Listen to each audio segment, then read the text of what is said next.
Hey guys, welcome back to Two Guys in Hockey Talk this week for another episode. My co-host is gone, but I now have the co-host with the most, Sean Mullen, former guest headliner with us on a couple occasions, formerly has helped co-host. If you remember that show, Sean, I think Pavel joined us from Iceland, even though you came on last minute. That's right. So guys, so Sean Mullen, my co-host, he's former play-by-play with WHL, Swift Pond Broncos, the BC Hockey League, I guess. Was it called the BC Junior Hockey League? BC Not then. Not no, then. It was at one point, but I'm not quite that old. I was in Trail with the Smoke Eaters from 2007 to 2010. So now you're freelancing. So with your freelance, so where are you freelancing? I freelance for HN Live primarily. I'll do stuff for other places. I've done some games for Access Television. I've done some. Now I'm back working full time with Golden West Radio and Swift Current doing news and sports reporting. I've done some play-by-play stuff for them on a freelance basis. HN Live's primary, and they do Hockey Canada events, showcase events, all sorts of different things. Sweet. All right, guys. So we're going to come to you. We're going to talk a lot of junior hockey. We're going to talk around the league. We're going to talk numbers, give some hockey history at the end. But in just a moment, we're going to go to our guest headliner. Just a reminder, every Wednesday night, 7 p.m. Mountain Standard Time.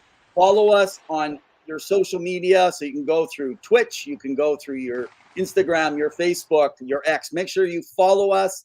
Follow at hockey_2 for Pavel. And you can follow me at REV if you want to see my bad takes. And please quit correcting my grammar. My iPhone's getting it wrong. I can't help it. Also, just want to thank it's the iPhone. It's the iPhone. Oh, I hate those things. It's auto wrong. So I just want to thank our four groups tonight, the Penny Billionaires, electronic hard rock band out of Phoenix, partnership, JR Web Designs. You can go over to our website, actually, and check things out. We'll advertise a little later. Puckpedia, our new partner this year with Hart Levine, who will be on in about 4 weeks to join us. We'll talk some cap, because some of you guys are really confused about it, as well as the Kalkaska Battlers now in the American Premier Hockey League, who are a minor pro group there with Andrew Dibble at the helm. Well, Sean, why don't we go ahead and get ready, guys? We are going to bring to you from Los Angeles, at least I think that's where he is right now. I'm not sure if he's somewhere else. But Connor Doyle, contributing writer for the Hockey News for the LA Kings. Guest headliner. Brought to you by JR Web Design. Is your website stuck in the Stone Age? Well, you need JR Web Designs. They'll craft you a website that's as awesome as our show. Okay, what do you think of that, man? That's pretty legit. Evan, Sean, great to be on. Hey, Connor. Awesome, man. Great to have you with us back. So those that, again, are not familiar with Connor, Connor is a contributing writer. You can follow him at Lord of the Rings. You guys know Lord of the Rings? He's kind of done a catchphrase off that, Lord of the Rings. You shouldn't forget that. You can find him on X. He loves bantering back there, so go ahead, give him a follow. And also you can find him at the Hockey News on the Kings articles, contributing writer for them. So again, thanks, man, for being on the show here today. We got lots to talk about around the Kings here that Sean and I want to chat with you. So why don't I go ahead and get started for you, Connor? Sure. So now every season, there's always questions that go into it. So what's your thoughts, or even what are you hearing when it comes to your head coach, Jim Hiller? And I just want to quote something that he said at the end of the year, in the offseason. He says there'll be areas we look at that may be subtle, that might be obvious, but there will be some changes with that we're going to have to put in place. So give us some feedback on that. Yeah, absolutely. The Hiller move was kind of a jolt for the team in the second half of the season. Tom McKellen was having a great start to the last season. I believe 16-4-4 to start, was almost at the top of the Western Conference, up there right in the best of the league. Jim Hiller was kind of the heir apparent and took over, and he did have those comments. And as you see, it kind of coincided with a lot of the players' comments. And what you're hearing right now and seeing is that they're shifting away from the 1-3-1, and they're going to go to the 1-2-2. And that's going to be kind of like your massive change, because if everyone can remember the game they played late last year against Vancouver, Nikita Zaitsev was the first one. You're like, well, they don't play hockey. They play this boring style. This is a team that is changing a little bit of their identity. They picked up some grit. They're going to change a lot of that area in that game. And the 1-2-2 is going to be a much different approach to this Kings team. And there are some concerns that it may expose the goaltending rather than. Well, I was going to say, for years now, the Kings have had goaltenders overperform how they'd previously played when they come to Los Angeles. Part of that is the defensive style of game they're playing. Now they're moving away from the goaltending tandem they had. Darcy Kemper, former Stanley Cup champion, who's been an elite goalie in this league, but fell off a little bit with the Washington Capitals coming in. David Rittich is there as well. Are there some concerns among the fans, the media, when it comes to the goaltending in Los Angeles, in particular when they're looking to make a change with their systems? Absolutely. And Sean, the biggest concern going forward with that is also the pipeline. This is a pipeline that under Quick, because you couldn't play on him, produced what Vermeers, Cal Peterson, who obviously didn't do great, Ben Scriven. Yeah, they had a great pipeline for it. Right now, it's really shallowed out. And as you both, I'm sure, in the hockey world's aware, Rob Blake had to do something with the Pierre-Luc Dubois. So offsetting and jettisoning that contract to get Darcy Kemper out of Washington, who really lost his role to the backup the year prior. That was kind of a huge swing for him. Rob Blake's kind of known now around LA as kind of the guy that makes amazing moves, but to offset the bad move. So there's going to be an over-reliance on Kemper. And Cam Talbot, as you mentioned, had a heck of a season, but was insulated by a 1-3-1. You want more offense going to a 1-2-2, but you're going to possibly expose a goaltender that wasn't really seeing low-danger shots very well last year. Kemper had one of the league worst save percentages on low-danger shots, which is an area of concern. And if you're going to give up a lot of shots off the rush because you're going to really expand your defense and move some players around on the low forward, it could be possibly dangerous. And luckily, they do have someone they're comfortable with Riddick, who is great with them. But there are, Sean, some legitimate concerns if Kemper, a $5 million goaltender, and signed for a few more years, is going to be the guy that carries the torch. So I just say, hey, Ray's coming in. So Ray's out of New Jersey. Hey, Ray, how you doing, man? He's asking where Pavel is. Well, I don't know, man. This guy just likes to abandon shop and take off. I don't know. It must be nice. Some of us got to work for a living. Seems to travel. This is the second week in a row he's not with us, Connor. So, wow. With all the wild places he travels, I'm just wondering if he might have a secret agent going there. Well, I'm kind of wondering if somehow, he got his accreditation, at some arenas or something like that to get in. I don't know. Maybe it's no. With his bad takes, I don't think that they would do that. Okay, guys. If he was on another podcast right now. Well, actually, we have one of our writers, and by the way, guys, just a heads up, I just want to throw a shout out there to go ahead to our website, twoguysinhockeytalk.com. You can find all our former guests like Connor and others, as well as get our latest from our blogs. So we have one of our writers actually is a news anchor out in Vancouver. He'll be talking around Vancouver, Calgary. We have Patrick Conway back this year on KHL. And then we have Becker, who is, if you're following Frank, he's over in Germany. So he usually watches in the morning afterwards. So what was this? Ray came on and says, I was going to say, maybe I should tell you we're starting our own podcast. Okay. Sorry, Connor. We'll maybe give you some more minutes here. So Pavel, he comes on and says, hey, I'm in Portland at a show. A show. All right, guys. All right, let's get to I want to ask you around the defense now. So your defense, you got Drew Doughty and Mikey Anderson, obviously in that front line. Drew, even though he's a jammy, he's still an incredible player. They're anchoring that first line. And now with the change, now Gravikov and Spence, who played third, looks like he, correct me if I'm wrong, could be playing second line this year, which is going to leave Edmondson and Brandt Clark probably on the third pairing? Or is it looking different right now in the preseason? Yeah, you kind of beat me to it, Evan. You're kind of unwrapping an article I was thinking about producing for this week. Is that one of my biggest question marks is how Drew Doughty's usage is going to be. I mean, we're talking about a guy that, yes, he's a future Hall of Famer, but he's been second, first, maybe Lewis is third in league time on ice every year since 2011, since they won their first cup.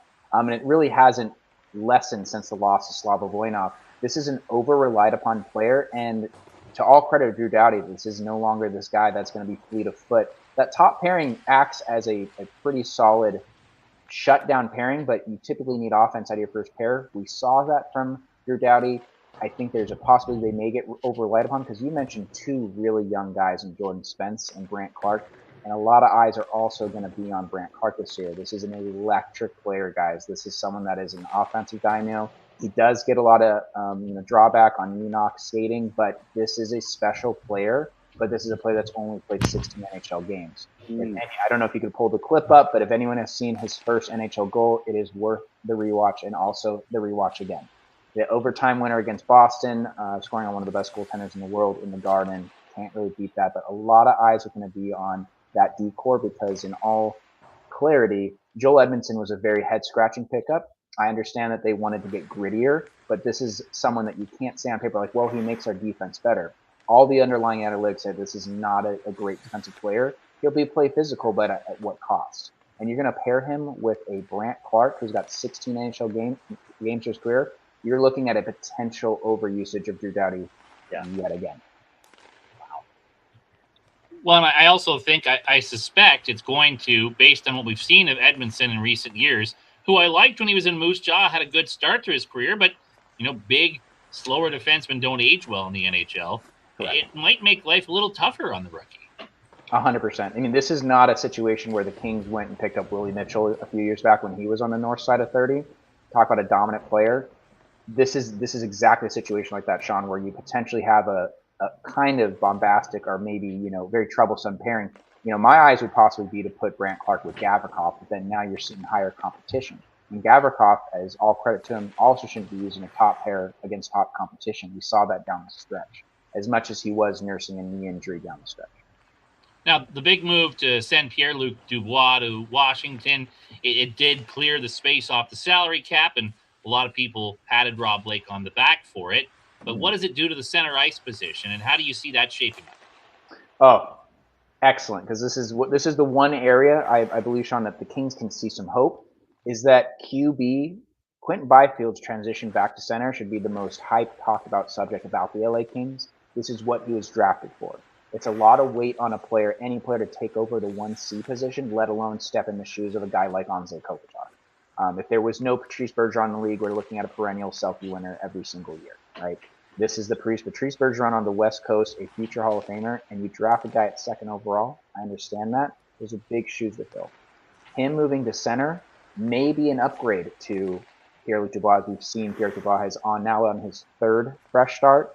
So this is a huge upgrade possibly down the middle depending on QB. He produced 55 points last year, mostly playing on the top line, and his analytics were better away from Kopitar and Kempe.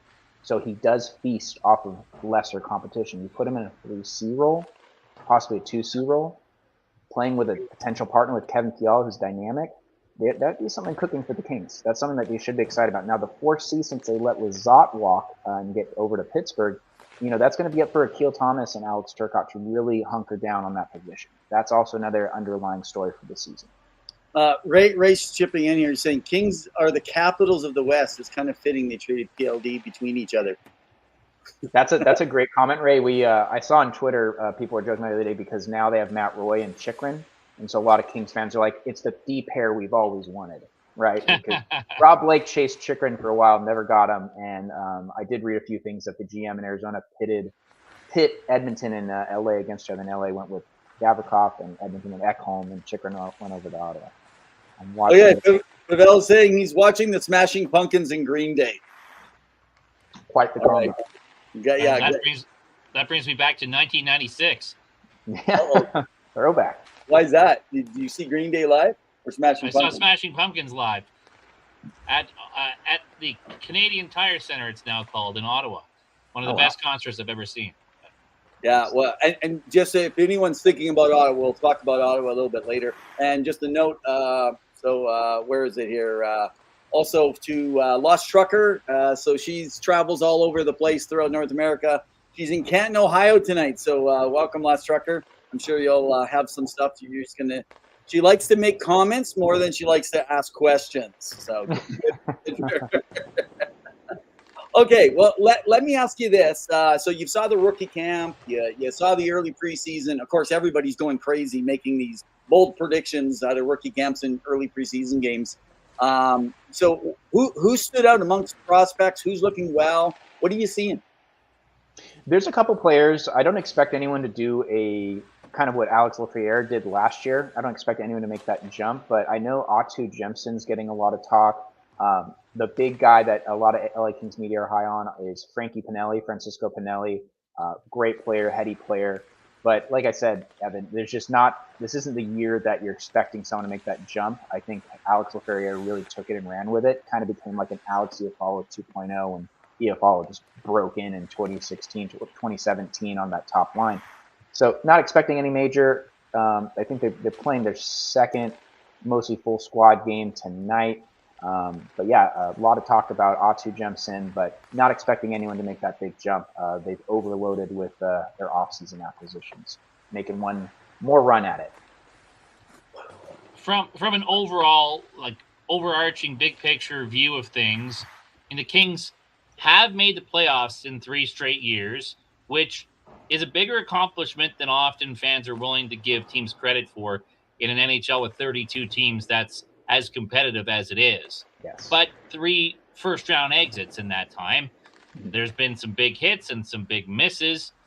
So how much tread is left on Rob Blake here? How much patience is ownership going to have? What's the expectation for this team and the feeling around this team right now? On the brain of every single Kings person, or should be, the one part we missed out there was that 3 playoff appearances, right? All descending order, 7, 6, 5, right? I've talked to my colleague about this and Austin Stanovich, but it's almost like Edmonton was on the rise and we are kind of eclipsing. The Kings are now the fear of treading water into the middle path. And you brought up a great point. Like, do you want to make the playoffs every year and be like the Detroit Red Wings, just 14 years plus of making playoffs and not doing anything? Or do you want to retool and get back at it? I think the Dallas Stars are a great model of this, where you don't rely on your Jamie Benns and Sagans, and you just build around that and let them play the minutes, right? The Rob Blake and Lou Robitaille should feel the heat of possibly regressing this season, which is a huge possibility. And that leaves a ton of question marks from ownership. Like, where are you steering the direction of this franchise? 3 playoff round exits to the same team. Yes, they are on the rise, and they're probably going to be right back in it in the Oilers. There's no more excuses. This is a pivotal juncture in the franchise and Rob Blake and Luke Robitaille in terms of their ties to it. I know he's here for one more year. This is just, I can't understate how much of a pivotal juncture this is to get something done, and that's why Sean, Evan, these off-season moves were a little bit, no pun intended, but dubious, Dubois, but adding a bunch of grit and losing a lot of goal-scoring talent. You lost Arvidsson, who's a very dynamic player. You add players like Warren Fogel's a great pickup, but the Tanner Jeannot and Joel Edmondson are head scratchers to me. I understand you want to get gritter, but this is a really big juncture for this franchise. Personally, I don't see Rob Blake coming back. This does not look like a franchise that's going to make another great run at it. You look at other teams like Edmonton, they got better, right? And they just went to the Stanley Cup final. Yeah, their decor is a little choppy now, but the Kings on paper are not better than they were last year, just in my opinion. And as you said, this is the league out of all professional sports, in my opinion, that has the highest parity. The league is unforgiving. Stops for no one. Well, and they're kind of in this weird midway point, right? Where you look at the Pacific Division, you have Edmonton, Vancouver, Vegas sort of consistently battling for those top spots right now. More veteran teams. You have San Jose, Anaheim, Seattle, younger, retooling. The Kings are kind of stuck in the middle. And sometimes they say in sports, being stuck in the middle is the worst place to be. I wholeheartedly agree with that. And they're actually lucky, Sean, that they're actually, it's a very top-heavy division because I don't see Calgary back in it. Seattle I don't really like the Chandler Stevenson. Well, did I not mention Calgary? Did you? No, I didn't. But there's a lot of. No, you're right. It might be outside of those top 3 in Vancouver, Vegas, it might be one of the weakest divisions in the league because Anaheim, San Jose. I mean, San Jose was just awful last year, but it might be one of the weakest divisions. So there is wiggle room for the Kings to sneak in again, but it goes back to the Detroit question. Like, you just want to keep making the playoffs and flare out. You want guys like QB, Jordan Spence, Alex Turcotte, Grant Clark. You want that playoff experience, but it's constantly the flare outs. And that adds up. I think that wears on a franchise. And I think that's a great question, Sean. Like, what's ticking? What the clock is ticking on Kopitar and Doughty. And my colleague also mentioned this, that I don't believe any player besides like Chris Chelios and Nick Lidstrom have won being like the top minute eater on a Stanley Cup winning franchise over the age of 34, I believe, and they're both 37 and 35. You can't be relying on these guys. You mentioned tread. How much tread is left on a guy like Anze Kopitar and Drew Doughty, and you're pushing the limit? Ray's jumped in here. He says, this is the problem with hiring a legend like Rob Blake. Eventually, the downfall is going to happen and split the fan base. It happened in New Jersey with John McClain. Yeah, both Luke Robitaille and Rob Blake are both legends of the franchise. I know there's a lot of people in LA that also feel a certain type of way about Captain getting traded to Colorado and then playing them in the second round. Was it 2008? Yeah. 2000. Yeah. But they both are causing some tension on the franchise. It'll be interesting because a lot of people have mentioned that too, that, well, Luke was part of those winning franchises. Well, Luke was on the business side, right? Bringing in, selling fleets. Building, all three of us, I don't know if I don't think we have armchair GM knowledge, but running a franchise and building it is a lot different than bringing in commercial product. Commercializing the team is different than running it from an organizational standpoint. Another comment, Lost Trucker says, there you go. LA was fortunate. Vancouver and Calgary had problems the last 3 years. That's why LA looked better than it really was. Maybe not. I can tell you that I don't think Lost Trucker's an LA fan. I think Vancouver was great. So, I mean, a lot of Oilers fans like to say they lost to the eventual Stanley Cup champs the last 3 years. So if you're an LA fan, you can take, refuge in, hey, we lost to the eventual runners-up who lost to the last 3 Cup champs. I've had so many people use that argument too, but then you're eventually going to lose to someone that eventually loses to the Stanley Cup champion. I would just use that argument to flip it. I mean, yes, Edmonton lost to the eventual Stanley Cup champion. I mean, you go back to 2022, they got swept in the Western Conference Final. That was the divide between Colorado and them. So, I mean, you want to say you lost to the Stanley Cup, you got swept. But it's a great team. They're going to have to do some things with Evander Kane's LTIR, and they're going to have to show up that defense, but that is going to be a absurdly ridiculous top 9 with Jeff Skinner and Victor Arvidsson. I'm very intrigued to see how that works out for them.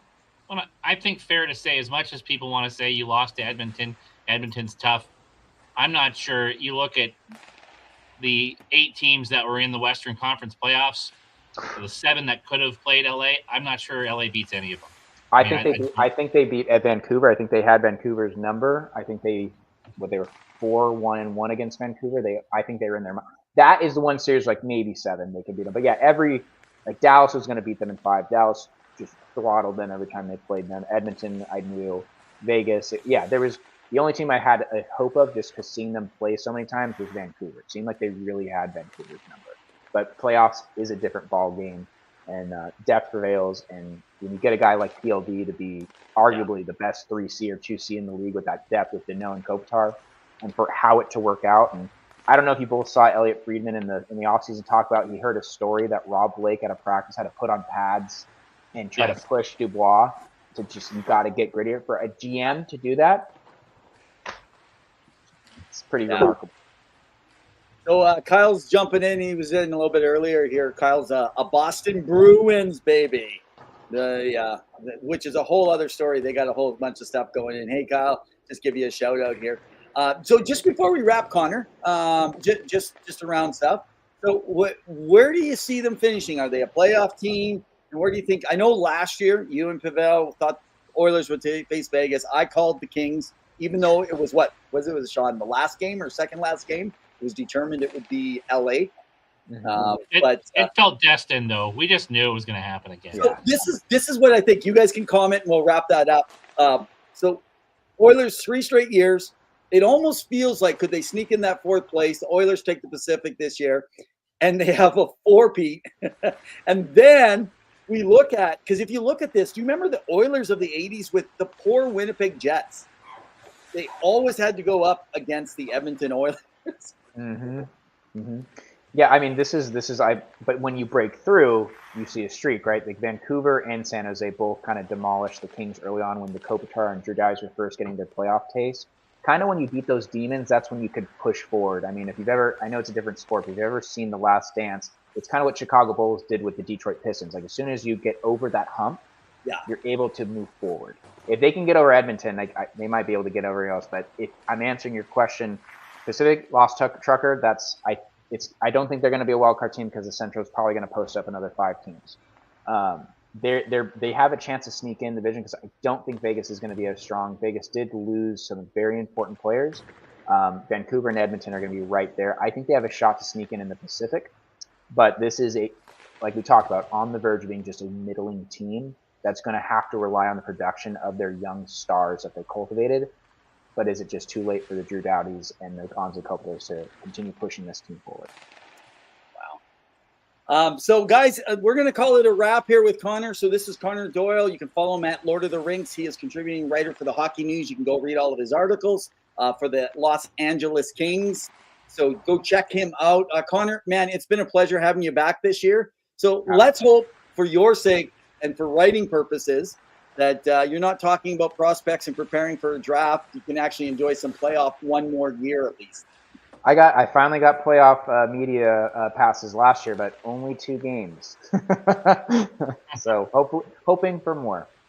And thanks for having me as always. And Sean, it was a pleasure meeting you. Pleasure chatting. Thanks so much, Connor. Guest headliner, brought to you by JR Web Design. Is your website stuck in the Stone Age? Well, you need JR Web Designs. They'll craft you a website that's as awesome as our show. So what do you think? Does it not just kind of just think of Winnipeg, Edmonton all over for the poor LA Kings? It does. Although, to me, the difference is Winnipeg was a team with a roster strong enough in the 80s that they could have been a contender. I don't see that with the LA Kings the last 2 years. Although the one series that stands out to me the most from that was in 1990 when they had Edmonton down 3-1, and it felt like they finally got them. They were going to slay the dragon. And then Marc Messier and company stormed back, won that series in 7, and went on to win their 5th Stanley Cup. I'm sure nightmares for Winnipeg fans looking back at that. But I don't think the Kings – I think Winnipeg in the 80s was good enough to be in the mix. I don't think the Kings of the last few years was. So, yeah, the only difference is they always get stuck against Edmonton, whereas they didn't actually have the ability to get by them, right? Right. So I'm interested to see what it'll look like this year with the system change, though, if that will actually help them or if that will actually hinder them a little bit. I wonder if part of the thought process in changing their systems is a little of what Connor was talking about, is not being stuck in the middle. You play that 1-3-1. You're just good enough to get in the playoffs, to keep things tight. You're in the mix, but you're not developing your skill. Yeah. And we've seen some skilled young players. I think about Jared Anderson, Doyle, and a few players like that have come up in their system and not developed. Maybe they're looking at that and saying, we've got to open things up a little bit to develop our skill. Maybe they step back. Maybe they don't make the playoffs, but it allows them to start developing their talent a little better, and their ceiling gets higher. It's always tough when you're in that middle, right? You know, when you're in that middle, because you're not going to get the drafts high enough. You got to worry more about the development and great drafting further in rounds 2, 3, 4, and so forth, or late rounds like Detroit did back in the day. So I've always thought Calgary was the best example of the team stuck in the middle. Always stuck in the middle. You know, if they get into the playoffs, they're right, just barely getting in. Otherwise, they're, the 1 or 2 spots just outside, never fall far enough back to get the stars. It's really, being middling is death in sports. That's crazy. Before we go, we're going to go to another segment by the numbers in a minute, talk about some contracts that got signed and some questions that people are thinking that we'll chat about here. But you had an interest, because we're talking about the Oilers. I don't have any other material we're covering on your Oilers tonight, guys. But if you're an Oilers fan, and we know we got a lot of you out there, I know there's probably about 10-20% of you. So you have a really interesting story. Not everybody, they follow you. By the way, where can they follow you? Where can people follow you? At Sean Mullen on X or Twitter or whatever you want to call it. Yeah, is one way. Twitter on steroids called X now. Yeah, exactly. Okay, so I'm on TikTok, SwiftCurrentOnline.com, HN Live, that stuff. Okay, awesome, man. Well, and we'll come back a little bit later. So why don't you go ahead and share everybody your summer story? You had a summer you'll never forget. Oh yeah, I mean it's been a while since I talked about this, but before Game 4 of the Stanley Cup Final, my daughter and I decided to make the trip up to Edmonton. I'd never been to a playoff game in Edmonton except the viewing party games, and it's the Stanley Cup Final. Even though they were down 3-0, we thought we should have that experience. Drove up late at night, the day before the game, hit a deer at like midnight, halfway between Swift Current and Edmonton. Thought maybe this trip's cursed, but just for some reason decided to keep going. Got to our hotel. It had bed bugs. It was just like, this trip seems cursed. And then got up the next day. We were just going to go to the watch party. We weren't planning to go to the game, but it would be an experience for us together. Went downtown, had some fun. Decided not to go into the watch party right away because Shania Twain was playing, so it was packed with people that were then going to go to the game. So because we weren't in it, we were walking by one of the hotels and talking about how we were going to try and find somewhere to watch the game. And we heard a voice go, "Hey, do you guys have tickets?" And I thought, well, this must be someone trying to sell tickets. Instead, they offered the tickets to us for nothing. They were just looking for someone to go with them, brought us to the game, and we sat front row center to watch Game 4 of the Stanley Cup Final. And an absolute beating from the Edmonton Oilers to the Florida Panthers. A thrilling game to watch, a wonderful atmosphere. Audrey, my daughter, got a puck from a kid who got a puck during warm-up, who had two, decided to give her one of them. I mean, it was just one of those days, you'll never forget for the rest of your life. Well, I mean, especially because it's not just you alone. You actually get to experience it with your kid. The day before Father's Day in Edmonton, and Joe and Joanne, who did that for us, just like the most kind-hearted people. And when I told the story, I got a lot of people reaching out and saying that they'd had similar experiences with them, and that's just the kind of people they are, and they're giving, generous people, and they certainly made our summer. And then we went the next day to West Edmonton Mall and went on the water slides, and I always ask Audrey what her highlight was, and I think it's going to be Game 7 and experiencing the Stanley Cup Final. No, it's the water slides. but it was amazing. So at some point, maybe in her future, she can say, "Well, I was there. I remember bits of it." I mean, it was more experiencing it with Dad, right? With it. 100%. Well, and for those that don't know, I was following his story, and he was looking for tickets, and he couldn't get. And I had some tickets that were coming from someone that I knew that was that basically on the blue line, about 5 seats up. They were fairly expensive, and he sold out even. And then on top of it, I actually threw an invite out for you to join my watch party because I was like, "Oh, he's stuck here in Edmonton." They came out of their way because he wanted to stand outside because his daughter's probably going to be cold. I had about 15 people in the house and stuff like that. Hang on. So Lost Trucker says, until she dates a hockey player. Well, John. I don't want to be stereotypical about that because, yes, the protective dad instincts would go, I don't know about that. But having been a broadcaster in hockey for this long, I've met some absolute gems of people. So I just crossed my fingers, and that her taste would mean that it would be a gem of a person. So. Exactly. So, all right. Well, maybe a female hockey player, and I wouldn't have to worry as much. Yeah, I mean, we don't have that on our topic, but man, yeah, the PWHL starting up, that's so incredible. And I always tell people, be patient. Be patient with everything around the PWHL because you don't have the development years like you have from a very young age because a lot of them know they're not going to make money in it, right? So now the response to that league so far has been wonderful. The fan support, it's been great. So I'm real optimistic for it. Haven't had you on. I think you commented. Maybe I'm wrong on X. Did you talk about the names? I talked about the initial leaked names, okay, and I really didn't like them. And then the ones that actually came out were a little better.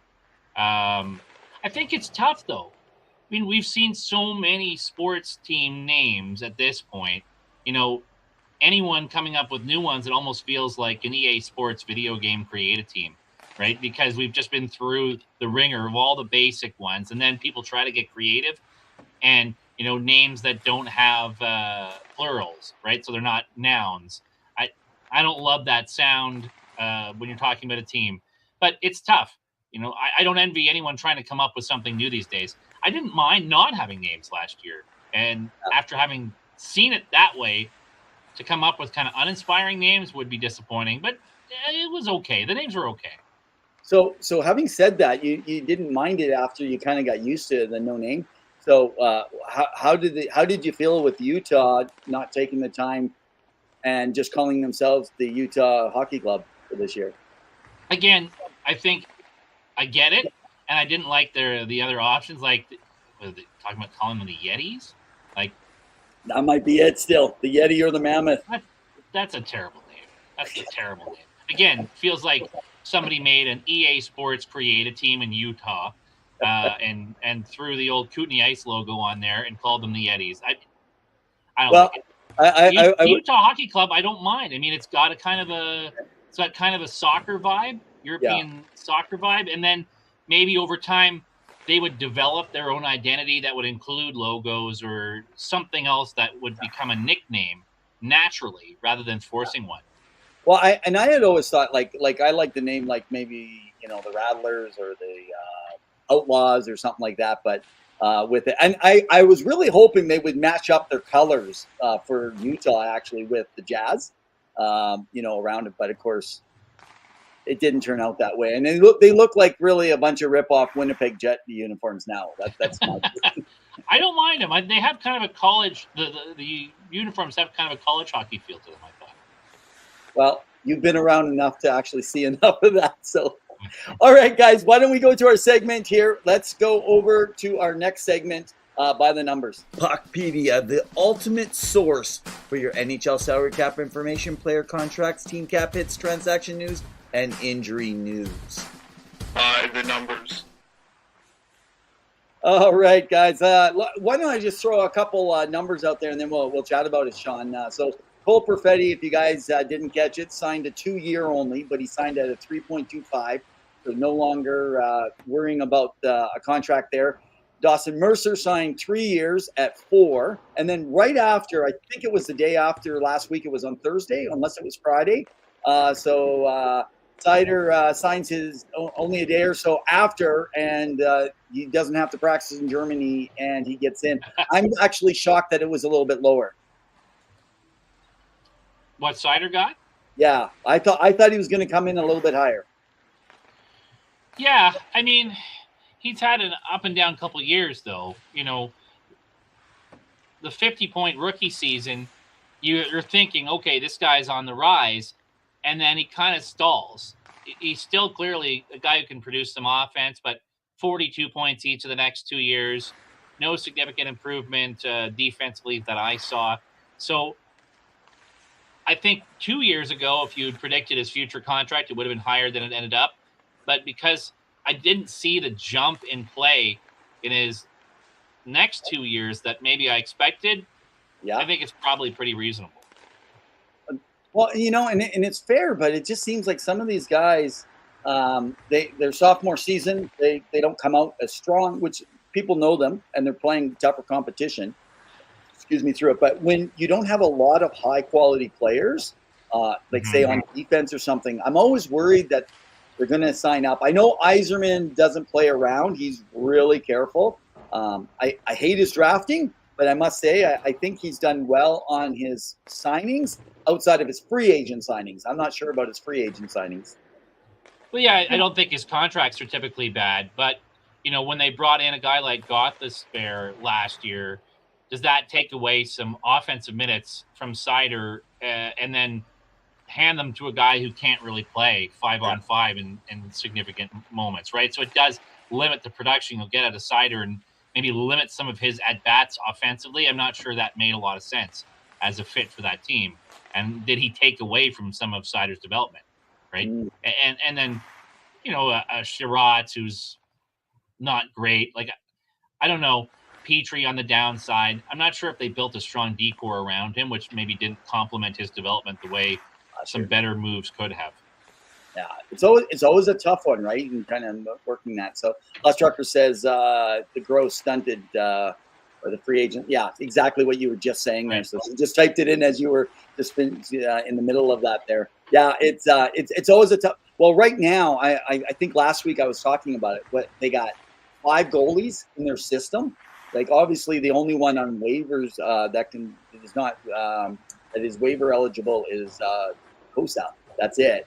So I mean, I'm not sure there's a huge risk of losing Jack Campbell if they put him on waivers. I'm not sure there's teams lining up there, right? Yeah. So yeah, I'd have no problem with Jack Campbell being a backup for me. I know there's a lot of pressure because of that contract, but you sign him for $1 million or $2 million, you can bury it if it doesn't work.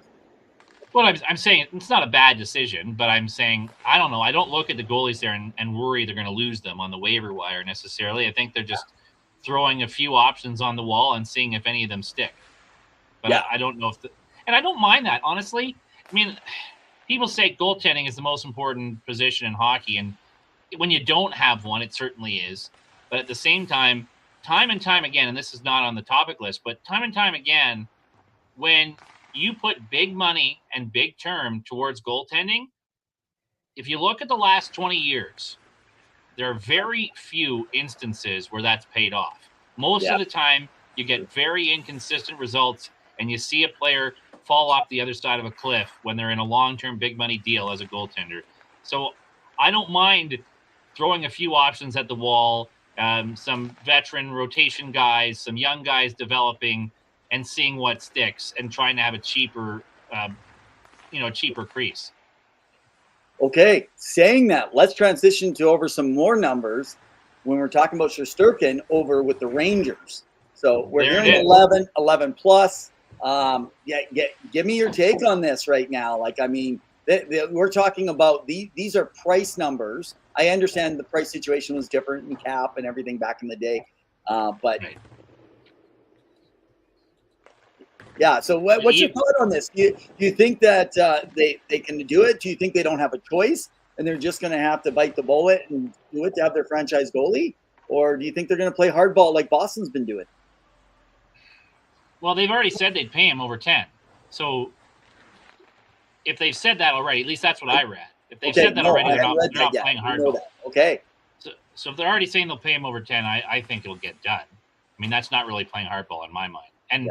And you're really crossing your fingers and praying he won't turn into another example of what I'm talking about. I mean, this is a 28-year-old right now who'll turn 29 during the season. Last 2 seasons, his play has declined from its peak. Yeah, he's still great. It's already started to decline.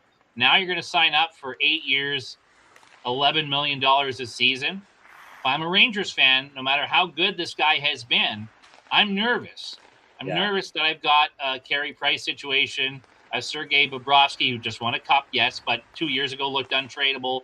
Yeah. You know, time and time again with goaltenders, when you sign up big money, long-term, it ends up being a real mess. Even Vasilevsky, right, who was elite for Tampa Bay, has taken a step back. What will he be long-term? The only examples I could come up with in the last 20 years where a guy consistently lived up to his long-term big money contracts as goaltenders were Henrik Lundqvist, so the Rangers experienced that, and Tuukka Rask. Otherwise, it's been real trouble once you put pen to paper. Wow. Yeah, and actually, so I just have the numbers here. So he had .913 save percentage last year, .916 the year before, which isn't a whole lot higher than the rest of the crowd. You know, like, so right. I had Price in there. What Price is, before he signed, he was what, $927, $933, $934, $923. And by the way, looking at the numbers, last week we had a Canadians fan on I'm going to apologize. Price was much better than I actually realized. He obviously didn't just take it to the Stanley Cup during COVID. He was the backstop of that team for a long time. He was elite. But you look at Shesterkin, it was 3 seasons ago, 2021-22. He had a .935 save percentage, .207 goals against average. He was He led them to the playoffs, through to the semifinal. He was unstoppable, fantastic. He's been really good the last 2 years. Save percentages around the league are lower than they used to be. So 916, 913 now is better than it was 10 years ago. But it's still a decline from his peak. And now you're going to sign up to the biggest contract for a goalie in NHL history over an 8-year term. I'd be a little nervous if I was a Ranger fan. Oh, man. I feel so. If you're a Rangers fan, throw your thoughts out there. Send them our way. Guys, you can follow us, by the way, on Facebook. We constantly put up stuff around every league. So we don't just cover the NHL. If you're interested in KHL, Sweden, what's happening in junior leagues, connecting with all different folks, just like Sean Mullen, who has been in junior pretty much his whole life and following around it.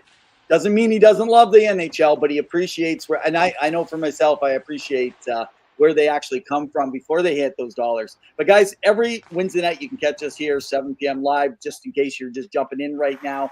So what was the Lost Trucker just put up? Peak was a shortened season. Not sure. Do you know what she means? Peak. You probably just misspelled that. 53 games he played that year, so I don't know if I would call that a shortened season. I mean, okay. Yeah, no, that's similar game totals of the last 3 years. Yeah, well, and I mean that's a good game total nowadays, right? You know, as you're working. Yeah. So before we move over to around the rink here, I'm going to talk about some junior. Let's just take a moment. I'm curious what you guys out there are thinking right now. When it comes to the Fanatics NHL jerseys and the price, so there's like 4 options, 5 options. I can't. I've lost track. You know, which you want, all the way up, was it $400+ $440, $460? Like, what's going on? Who can afford $460 for a replica jersey? I think they're just testing what the market can sustain, and the ticket prices have done that. The merchandise is going to do that. I went to 2 games in the finals that were just watch parties. I went to the game, of course, game 4 in person, but I went to games 1 and 7 at the watch party, and people were still paying $20 a beer because that's what the price was, right? So you just keep jacking up the price and people keep buying them, then you'll just keep jacking up the price. So far, these sweaters or jerseys have been wildly priced for years compared to what they are to produce, and people keep buying them. So that's capitalism. They're going to keep jacking it up until people say no.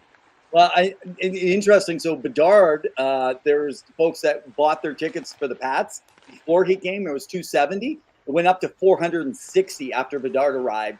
So they just said, as much as we want to see, they did they had The gone Regina Pats? With the Pats, right? With Regina for Bedard gear. And so they had gone up. They were ready to pay for all their tickets. They went into the office space. And then they just decided last minute, as an older couple, and they just said, no, we're just not going to give in to this price. And they've never put them back down, right? This is the common thing. You're right. And actually, even in the preseason, they had the rookie game preseason in Regina. It cost $35 to get in or something like that. So I guess, business. There are business people out there that are savvier than I am that know what the market can bear. But sometimes I question it. All right, let's jump to get out of the NHL talk for a little bit here, and let's go to Around the Rink. If you're a fan of hard-hitting, exciting hockey, catch the Kalkaska Battlers. Around the Rink Is brought to you by the Kalkaska Battlers. Let them be your local hockey heroes. All right, Sean, this is your area. This is always very interesting because last week I had Keegan, who's done some WHL and a lot of AJHL work, and so he's very up on all the junior stuff.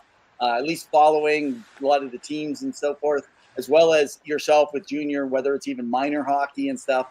So I'm usually the one doing this, and I'm getting Pavel doing all the NHL stuff. He's having a great old time in his fandom of NHL. But we're switching the roles here tonight. So I'm coming to you. What are you excited about this WHL? I'll specifically speak. You're in the West. You're in Saskatchewan. What are you excited about? What are you seeing? What are you looking forward to? But everybody's eyes are on the Medicine Hat Tigers this coming season. Gavin McKenna being, the top prospect out there right now. certainly going to be the number 1 overall pick in the 2026 NHL draft because he's got a late birthday, so he won't be able to get drafted this year. Would be the top overall pick if he could be in this year's draft. And that team is just stacked. Willie Desjardins is a CHL legend behind the bench, and he's been doing his thing since he came back, taking his time, building up that core of talent. And they've got 4 lines that could all be top 6 lines on most teams around the league. You have the veteran talent they had, and then in the summer, they went out and got Matt Ward from the Swift Current Broncos, who was their leading scorer for 4 years. And they went out and got 2 young players from the draft, and Liam and Marcus Ruck, who tore up minor hockey before they got there and already each have goals in the first game of the season for the Medicine Hat Tigers. They went out there and made a move with the Prince Albert Raiders, and they've just loaded up that roster. The question mark for the Medicine Hat Tigers is going to be in goal and how that team sustains itself in between the pipes, but they've got 4 lines of extraordinary talent on that roster. They're going to be scary. They're certainly the favorite in the Central Division, probably the favorite in the entire league, and maybe a favorite for the Memorial Cup. And they could be that good next year, too, when they're bidding for the Memorial Cup. So that lies the question, just because what's going to happen with Caden Lindstrom, right? I know he's still fighting the injuries, and they're taking their time in Columbus, and Sure. But so because they don't know if he'll be with them, if they make a run, and there's talk, the CHL would really, unlike Bedard's year, they didn't get it in Regina as the host city. They like to have Medicine Hat as the host city in the draft here for Gavin McKenna.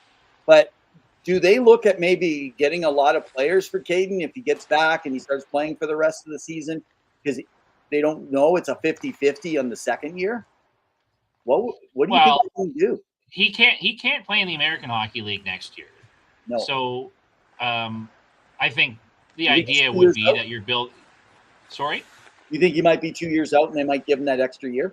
Yeah, I think they'd keep him. I think he's part of that. He's a key part of that core, assuming that he can get healthy. He's a huge player for them.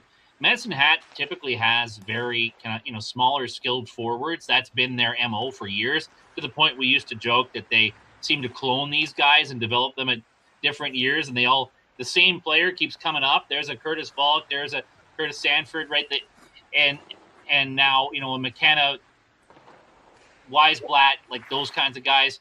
Lidstrom is 6'4", 215 pounds. So they not only have his skill, but they need his size out there. He's a massive part of that puzzle. So he'll be there when the Memorial Cup comes around. Question will be whether they get the tournament or not. There's 5 teams bidding for it. Medicine Hat on the ice certainly has the best case, but we'll see. The Kelowna Rockets had that tournament during COVID when it got canceled. So will there be some people, and Bruce Hamilton has a lot of friends, and Kelowna's been a great host over the year. That's right. Will there be some people who feel obliged to them? The U.S. teams are trying to get in the mix. Spokane is a wonderful market. They've got some great talent there. Could they be a spoiler? Lethbridge has never hosted it before. They've done great things. They've got Peter Anholt, who's a wonderful mind in junior hockey, and Bill Peters, who's clearly a great coach, no matter what you think of him. So all Brandon Wheat Kings, who are starting to peak their roster for the next 2 years, and they've shown they can host that event as well as anybody else. So there's very tough competition for the Memorial Cup. As much as on the ice, Medicine Hat seems like the obvious host, and they do have a new beautiful building, and they are only a couple hours away from a major airport. But I don't know if that competition is going to be easy, and I don't think it's a sure thing they get it, or 5 teams wouldn't have bid. So just from your experience around the WHL, if you feel comfortable sharing, if you know or you don't, I'll leave this up to you. You can decide how to answer this. He's like, what is he going to say? Making me nervous. So when it comes to hosting, there's always politics in everything, and business and money. Is this about what makes the most for the CHL, or is this about who pays? Or can you say anything that you know? Well, a lot of times when you're involved in bids like this, part of the success or failure of the bid is how much money and how much revenue will the host committee guarantee, right? I don't know if you've heard about that happening before, but oftentimes the host committees will step up and say, okay, regardless of what we actually do get in income, we as a host committee will guarantee this much money in revenue, and you'll get you and your partners will get paid based on that. So that could be a part of it. But we've also seen a couple of times, I remember when Saskatoon hosted in 2013, there was all sorts of anxiousness.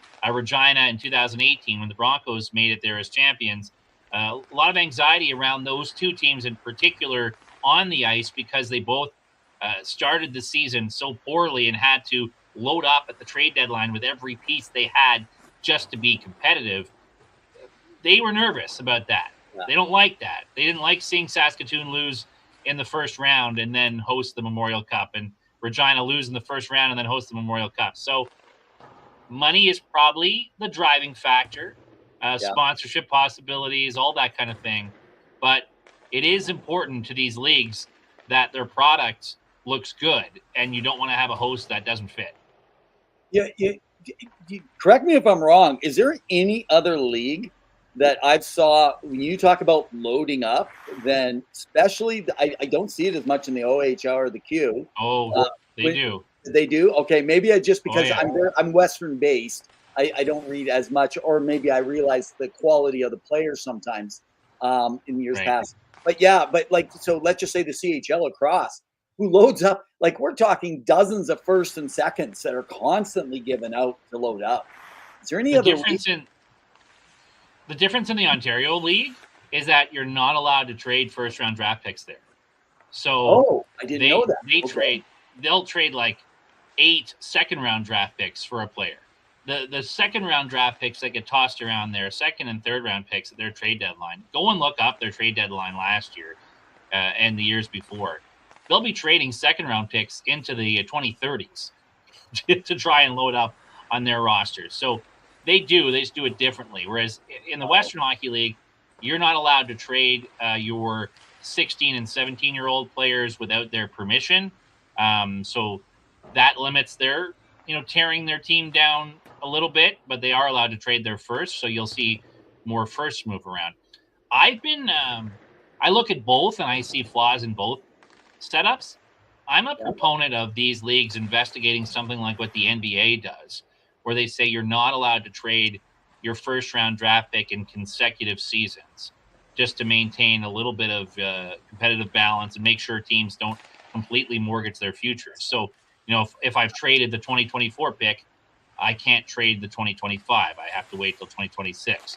I like that because it still gives teams that big bullet. It gives rebuilding teams a chance to get a really good asset, but it doesn't allow teams to completely mortgage their future. Like we saw in Swift Current when they went after the Memorial Cup in 2018 and then missed the playoffs for 5 years afterwards. And what you give up for that, right? I'm just looking at our time, guys. We're like a minute away. We're going to go a few minutes over time. I'm gonna call an audible here, Sean. Okay. So there's a lot of NHL news, guys, that I was hoping to cover.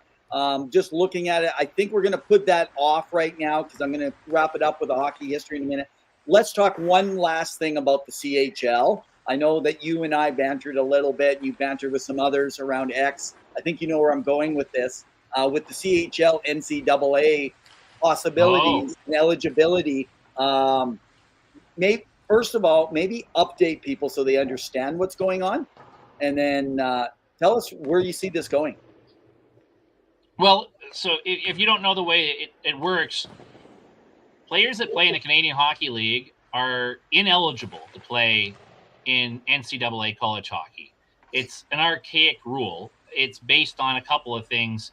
The fact that they were getting, per diems, essentially, like $100 a week, you're getting paid, so you're a professional, but also because they're playing in leagues with signed professional players, they were ineligible to play in the NCAA.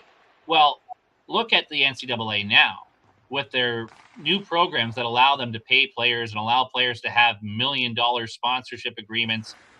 How is it even remotely logical that players that played in the Canadian Hockey League are ruled ineligible to play in the NCAA? So what we're going to see, there's a legal challenge getting launched by a player in Ontario. We've already seen a player who's currently with the Regina Pats commit to play in the NCAA next season when his junior eligibility is done. What that's telling us is this rule is going to go away. And if it takes a legal challenge, that's what it's going to take. But there's no way they win that legal challenge at this point. If you're letting basketball and football players make $1 million, then you can't say that these hockey players from the CHL can't play because they made $100 a week. So that rule's going away. And what that's going to do is it's going to open up choice for players. And while the leagues are all kind of going, what's this going to mean for us? Ultimately, it's a good thing because it means players will have choice. For a long time, in the CHL, players at 14, 15, 16 had to decide, do I want to leave myself eligible to play in the NCAA and go play Junior A, or do I want to go play major junior hockey and then go play in Canadian University after if I don't make the pros? This will take that decision away. It'll mean all the best young players are going to play probably in the Canadian Hockey League, but some may leave earlier than others to go play in the NCAA, maybe at 18, at 19, rather than staying all the way through 20. It also means those Junior A leagues that we're getting the benefit of some of those players who'd like to play NCAA hockey. Cale McCarr, as an example, played for Brooks in the Alberta Junior Hockey League. Kyle Turris, guys like that who wanted to play in the NCAA, so didn't go to major junior at 16, 17. They won't be playing in Junior A anymore. So Junior A in Canada is going to become what it was originally envisioned as, Tier 2 hockey, the AHL for the CHL, maybe not directly linked, but that kind of thing. And players will have choice, and I think it's going to work out great. NHL, CHL, NC negotiate terms by 2020. Is this involved? Because there is some stuff with the NHL involved in this too, right? Yeah, the NHL has a deal with the CHL right now. They pay them a certain amount based on how many players get drafted out of the CHL, and they also have a rule where 19-year-olds from North America can't play in the AHL. They have to be 20-year-olds before they can play in the AHL unless they're from Europe. So they do some things to protect the CHL. So those agreements are up for renewal, and maybe the NCAA and eligibility will be a part of that conversation. I know people from the CHL have said to me, around CHL teams, they're hoping for some kind of agreement where if eligibility changes, the NCAA won't take their players until they're 20 years old like the AHL, but the NCAA has no obligation to the CHL for that. So I don't see that being a thing. That's going to be interesting, especially because the BCHL has been a top supplier of NCAA.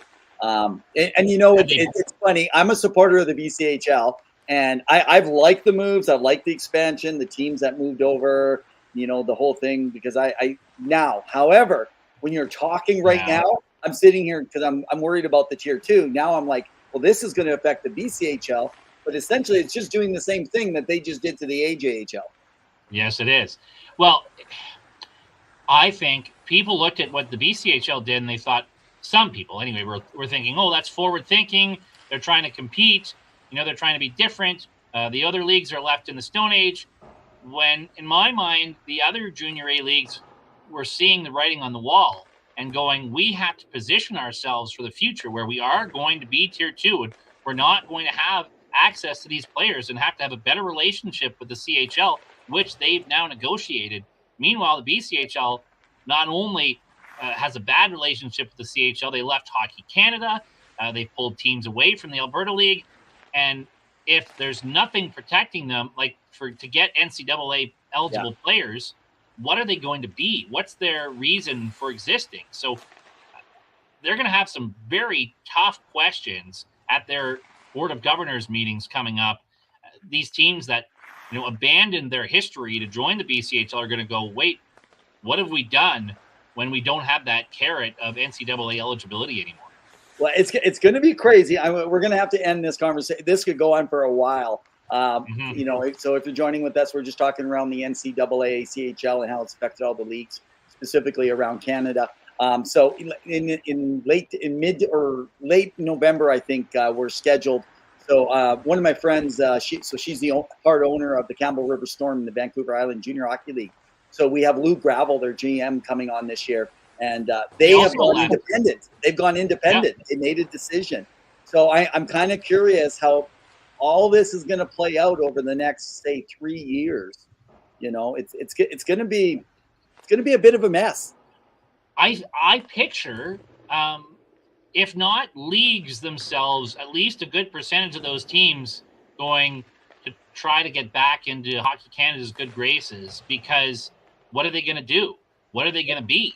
If, again, the BCHL has built themselves as the home for NCAA eligible young players to move them on to the NCAA. If there's no reason for those players to not go to Major Junior, they're going to. Right? Why wouldn't you play at the best level you can if you have the option still to go to the NCAA? So I just don't know what they're going to offer. I think they're going to have to go back to the way things used to be in some way, but will they be welcome back, or will some of those teams just get absorbed into whatever new Junior A entity BC creates? There's a lot of moving parts in BC hockey. USF is independent this year in the NCAA. Is that San Francisco, or I'm not sure if that was an error. I thought there was in Arizona. There was something about that, but anyway, we're going to have to end this conversation and move. We're going to finish off with one last question. We won't take a long time, guys. I just want to come around. We're going to finish it off with some hockey history. The Kalkaska Battlers presents Hockey History. Catch the Kalkaska Battlers as they compete in the APHL.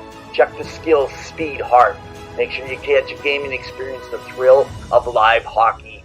Go Battlers! All right, guys. So just heads up, if you do follow us on Facebook, we're going to be putting some of their YouTube streams up from their Facebook page for the Kalkaska Battlers if you want to check them out. And Lost Trucker just came in. Simon Fraser. Going independent NCAA. That was what she was actually referring to. Okay, so we're going to end with this, I can Sean. see that. Some Canadian university teams going down there would be interesting. Yeah. Well, I'd like to see a whole change around that, but that's a whole other ballgame.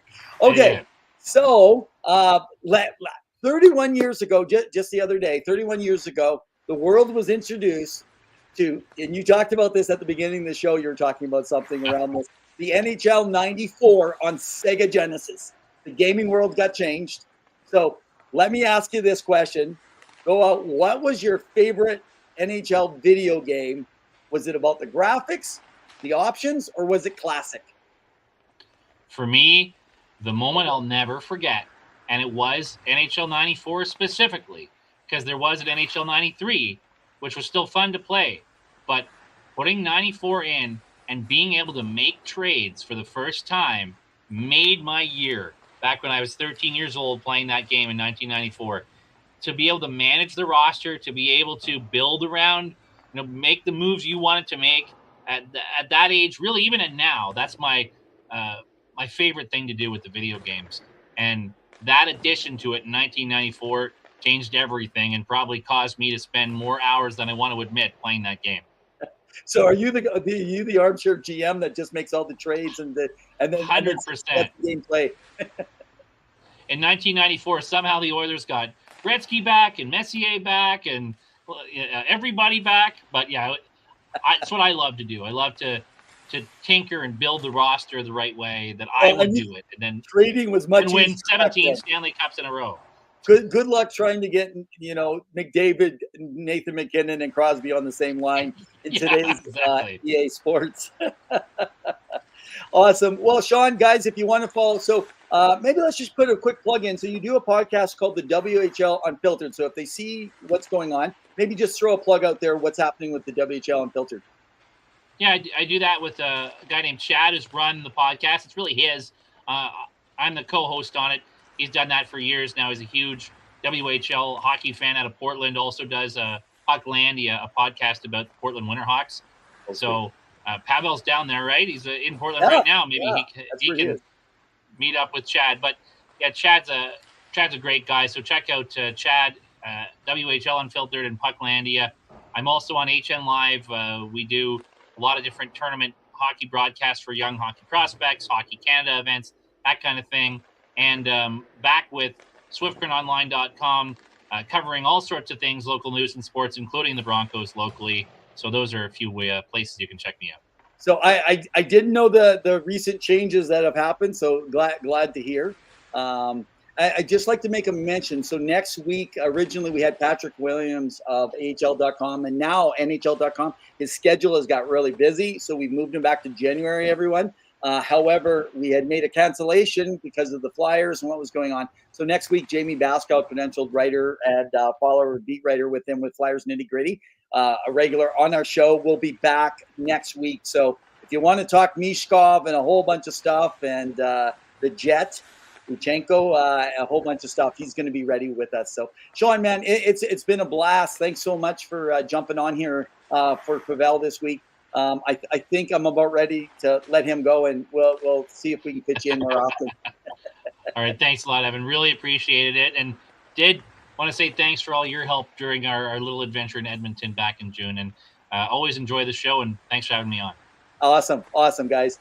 Well, as we say every week, and in the famous words of Ed Ailing, it's been a ring-a-ding-dong dandy, but in the meantime and in between time, Red Green says, keep your stick on the ice. Cheers, guys.